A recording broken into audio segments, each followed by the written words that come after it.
Bienvenidos al informativo Primero la Gente. En este informe te presentaremos los hechos más trascendentales del gobierno distrital.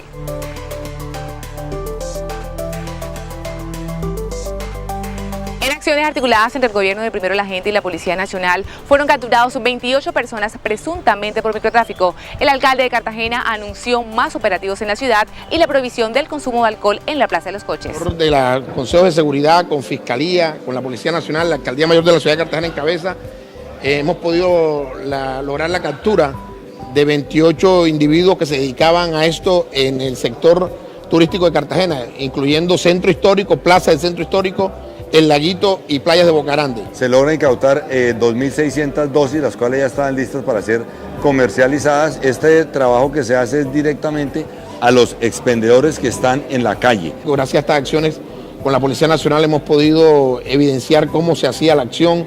Ya tenemos un modo operandi y estamos atacando eso. Y hay que decir que no solo va a ser aquí en el centro histórico, que la verdad lo hemos priorizado, va a ser en toda la ciudad de Cartagena, sitio por zonas. Vamos a estar trabajando con estos cuerpos de inteligencia. A propósito de seguridad, estuvimos recorriendo las calles del centro histórico con el superhéroe cartagenero Capitán No Más, llevándole un mensaje a toda la ciudadanía de no más violencia, no más discriminación y no más desigualdad. Capitán No Más es un superhéroe cartagenero, por eso los colores de la bandera de Cartagena, rojo, amarillo y verde, que ha venido a combatir la inseguridad, ha venido a rescatar la ciudad a través de la práctica de cultura ciudadana, de principios y valores. Por eso el capitán dice, no más violencia, no más pobreza, no más desigualdad, no más inseguridad en nuestro barrio.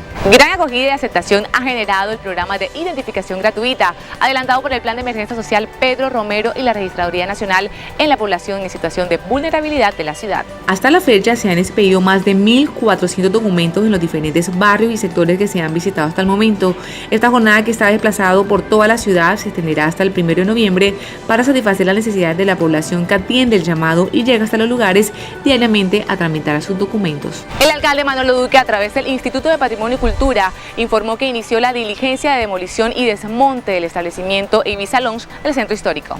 El establecimiento Ibiza Lounge, localizado en este histórico lugar, procedió a la demolición y desmonte de elementos atípicos de manera voluntaria. El IPCC sigue consolidando la protección del patrimonio del centro histórico y seguirá realizando las acciones para su conservación. El mandatario de Cartagena anunció la ampliación de 7 metros de ancho del canal Emiliano Alcalá y la adecuación del llamado Puente Mocho. Estas obras hacen parte del plan de drenajes fluviales de Cartagena. Estas obras tienen un valor total de 12.500 millones de pesos y benefician a las comunidades de los barrios El Socorro, Santa Mónica, La Plazuela, Alameda La Victoria y sectores circunvecinos. Esto pondría fin a la problemática de las inundaciones en esta importante zona de la ciudad. El alcalde anunció que estas obras estarán listas en 8 meses y contará con 10 Boss Culvert, un parque biosaludable y puntos de drenaje, como lo solicitó la comunidad a principios de gobierno de Primero la Gente. Finalizamos el informativo Primero la Gente. Lo invitamos este sábado 27 de agosto a la clausura del taller Next Level Clases de Hip Hop en el Centro Cultural de Las Palmeras a las 5 de la tarde.